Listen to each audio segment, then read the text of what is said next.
Assalamualaikum warahmatullahi wabarakatuh. Jumpa kembali dengan Ainin Jazz. Seperti biasa, Ainin Jazz bagi-bagi informasi seputar pengalaman dari apa yang kami alami, berbagi pengetahuan dari apa yang kami ketahui. Oke, jika konten ini ada manfaatnya, silahkan ambil dan terapkan. Jika tak ada manfaatnya, abaikan saja, anggap saja sebagai hiburan. Oke, konten sekarang ini sebagai berikut. Baik, dalam konten sekarang ini kita akan melakukan servis kecil ya, pengurasan water heater Ariston. Pas kebetulan ini yang seri Pro Eco, kapasitas 100 liter ya. Ini prosesnya itu nanti kita tidak diturunkan atau sampai dibuka elemennya, karena ini kita hanya melakukan servis kecil aja, yaitu menguras.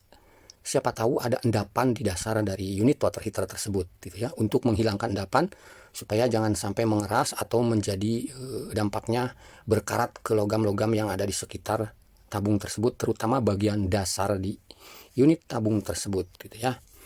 Oke, simak saja bagi Anda yang ingin mengetahui bagaimana cara menguras water heater, mau tipe apapun, mau jenis apapun gitu ya. Yang penting sistemnya atau jenis water heaternya yang sistem tabung seperti ini. Tetapi sebelum melakukan proses tersebut, perlu diketahui dulu ya, untuk water heater Sep Eco seperti ini tuh memiliki kapasitas dari mulai 50 liter, 80 liter, dan 100 liter ya. Nah, mengenai spare part ya, tentu untuk tipe ini dengan tipe yang ada lagi yang istilahnya di bawah ini tuh, yaitu Pro Eco ya, Sep Eco, Pre Eco, Sep Eco, Pro Eco itu spare partnya sama ya, baik dari elemennya maupun termostatnya gitu ya. Nah, ini dia bentuk termostat yang biasa dipergunakan untuk Sep Eco dan Pro Eco. Emang betul, untuk jenis termostat yang Pro Eco atau Sep Eco ini emang termasuk ke spare part yang lumayan mahal ya, baik elemennya maupun termostatnya. Untuk harga kita bisa dilihat di online shop ya. Ini hampir mau mencapai 1 jutaan harga termostatnya untuk jenis Sep Eco atau Pro Eco ya. Kurang lebihnya segitulah gitu ya. Hampir mau 1 jutaan.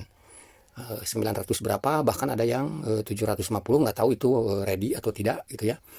Tapi kebanyakan rata-rata hampir mendekati 1 jutaan gitu ya. Sama dengan elemennya, terkecuali kalau yang elemennya itu dia punya seal besarnya, tidak ada masalah. Kita bisa membeli bagian elemennya saja, itu lebih murah lagi gitu ya. Karena untuk elemennya itu baik Pro Eco maupun Sep Eco, yang bikin mahal itu ketika satu blok dengan seal yang besarnya itu gitu ya.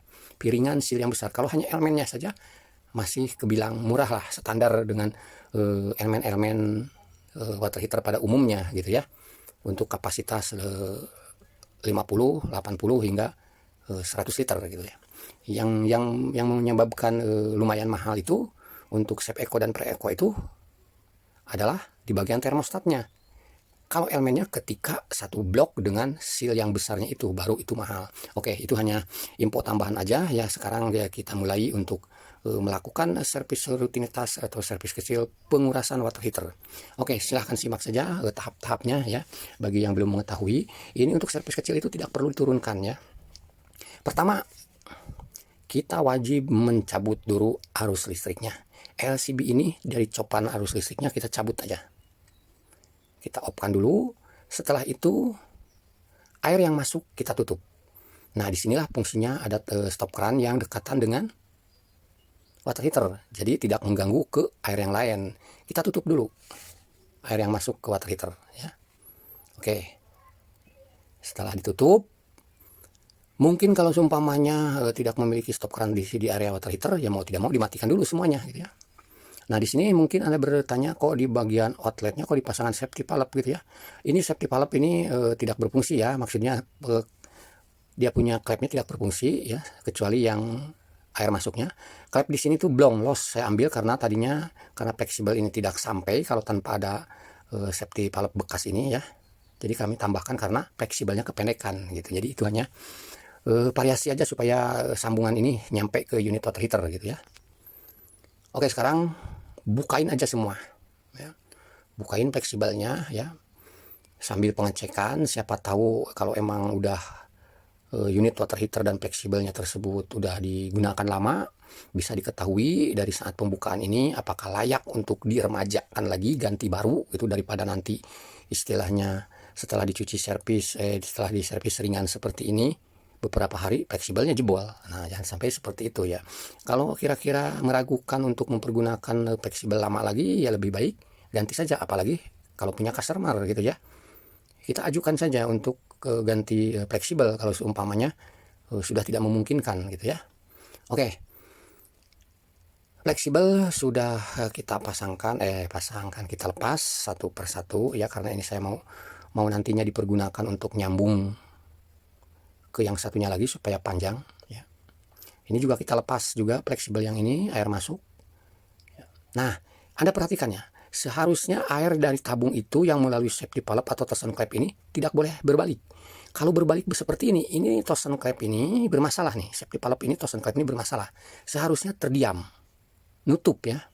Karena fungsinya termos safety valve itu air bisa masuk tapi tidak bisa berbalik keluar gitu. Oke lah, nanti urusan safety valve kita periksa gitu, apakah bisa diperbaiki nanti belakangan ya. Nah, sekarang pasangin dia punya selang fleksibel di area pipa yang keluar, pipa yang masuk itu. Karena kami dikasih dia punya fleksibel tuh, kalau langsung jatuh ke bawah, di bawah itu ada kolam ikan. Nanti air kolam ikannya menjadi kotor. Makanya kami tambahin setelah safety valve, kami pasang dia punya fleksibel supaya mudah mengarahkan airnya gitu ya. Oke, setelah air lagi proses keluar dari bagian pipa inletnya karena safety valve-nya sudah kita lepas, biarkan air tersebut terkuras sendiri dulu. Nah, sambil nungguin itu terkuras habis, yuk kita cek dulu ini yang namanya safety valve, yang di saat tadi ketika dilepas fleksibel kok airnya malah ngucur melalui fleksibel safety valve ini. Seharusnya tertahan ya. Oke,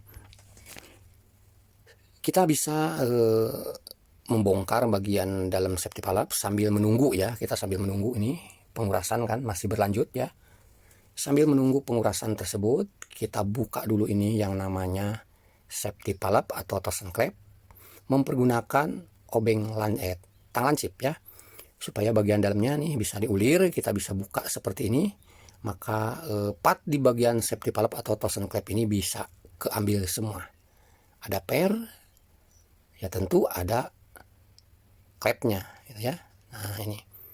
Nah ini dia nih, ada benda asing ini yang mencurigakan. Ini apa ini? Buset, mas, kalau ini batu ini. Batu tapi pasir putih kayaknya nih, pasir putih ini kayak gini ya. Kasar tapi ya. Ya serpihan batu lah. Ini mungkin dari dalam sumur masuk ke tangki, dari tangki juga masih lolos juga ke instalasi gitu kan. Nyangkut di water heater di klepnya. Nah, ini yang membuat si klep tadi itu seharusnya menahan air yang ada di dalam tabung unit tersebut malah keluar gitu ya. Oke, kita bersih-bersihkan dulu ya semuanya, ya mudah-mudahan masih bisa dipergunakan.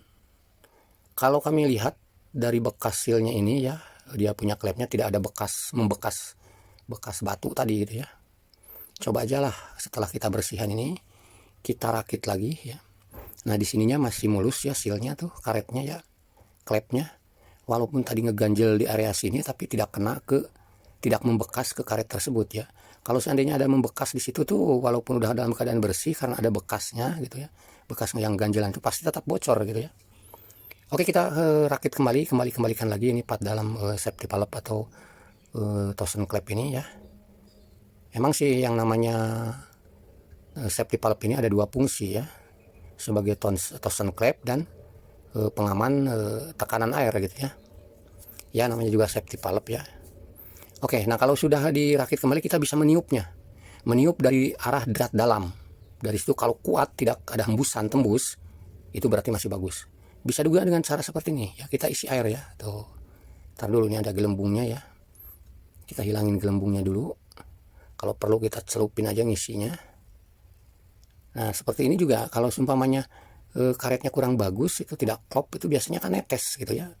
Ini alhamdulillah nih ya masih bagus ini klep tuh, tidak ada netes air ya, sama sekali masih sempurna ini klep ya, torsion klep ini. Oke, torsion klep ini kesimpulannya masih layak untuk dipergunakan. Setelah diperbaiki, diambil yang menjadi hambatan untuk tidak berfungsinya safety valve karena ada sumbatan kerikil ya. Oke, sudah oke lagi nih dia punya termostat. Nah sekarang udah kembali lagi ke unit water heater nih. Sekarang udah habis total ya. Nah sekarang untuk mengurasnya ya. Nah dari stop keran ini tuh kan seharusnya masuk ke bagian yang keluar ini ya, dibalik gitu istilahnya, itu dibalik ya. Berhubung ini fleksibel tidak mencapai, tidak mencukupi, mau tidak mau kami pinjam double nipple itu dan fleksibelnya di double gitu ya. Maka dari itu kalau untuk pemasangan water heater lebih baik panjang dia punya fleksibelnya daripada yang terlalu ngepas gitu ya. Nah sekarang kita balik di sini, nanti keluar air lagi di sana. Intinya dibalik aja ya, in outnya itu dibalik aja untuk pengurasan itu. Nah lihat ya, ini dari dasar dia punya tabung ini lumpurnya ngikut keluar. Oh ya, ini ada kolam kan, makanya saya kasih tampung dulu bak ya, supaya jangan air kotornya ini jangan masuk ke kolam ikan ini. Nah seperti itulah ya cara pengurasan water heater. Jadi setelah water heater tersebut air yang tertampung terkuras semua, maka proses pembilasannya itu dibalik. Air dari rumah masuk itu ke outlet water heater. Nanti dari inletnya water heater itu air yang keluar untuk menguras. Nah ini udah kelihatan bening, belum, tidak ya, maksudnya belum sampai di sini belum ya. Biarkan dulu, tutup lagi kerannya ya sampai air ini habis gitu kan. Sampai air ini habis, ketika kita tutup kerannya itu tutup lagi sampai air ini habis ya. Begitu aja berulang-ulang ya. Nah nanti kan ini mulai habis lagi, jadi masih ada stok lagi nih ya, karena air masuk dengan air yang keluar itu lebih deras air masuk gitu ya. Setelah itu buka lagi, itu pasti masih ada lagi kotor lagi. Begitu aja berulang-ulang sampai benar-benar setelah berulang-ulang air tersebut jernih, baru pengurasan atau servis kecil unit water heater untuk jenis apapun, mau berbentuk silinder, mau berbentuk persegi, seperti ini caranya. Setelah bening airnya, walaupun sudah dibulak-balik, maksudnya sudah di on off terus gitu ya, sudah dibilas, hasilnya udah bening, berarti sudah selesai. Tinggal rakit kembali. Di sini proses perakitannya tidak kami tampilkan karena sama dengan seperti waktu saat pasang baru ya. Bisa dilihat di cara memasangkannya. Wajib tangki tersebut penuh dulu, atau nanti di video ini, di konten yang ini kami kasih linknya di deskripsi ya. Jangan sampai istilahnya nanti ketika dirakit lagi gitu ya, setelah pengurasan itu dirakit lagi, tangkinya belum penuh, sudah dicopkan arus listriknya. Nah nanti untuk caranya untuk mengetahui tangkinya tersebut udah penuh dan akan melakukan ELCB-nya atau listriknya dicopkan ke arus listrik, dilihat aja, linknya ada di deskripsi. Ikutin seperti itu ya. Hati-hati jangan sampai sebelum unit water heater tersebut penuh dengan air, setelah dirakit kembali ya fleksibelnya, jangan sesekali mencopkan atau menghidupkan arus listriknya. Pastikan dulu bahwa unit water heater tersebut sudah penuh dengan air.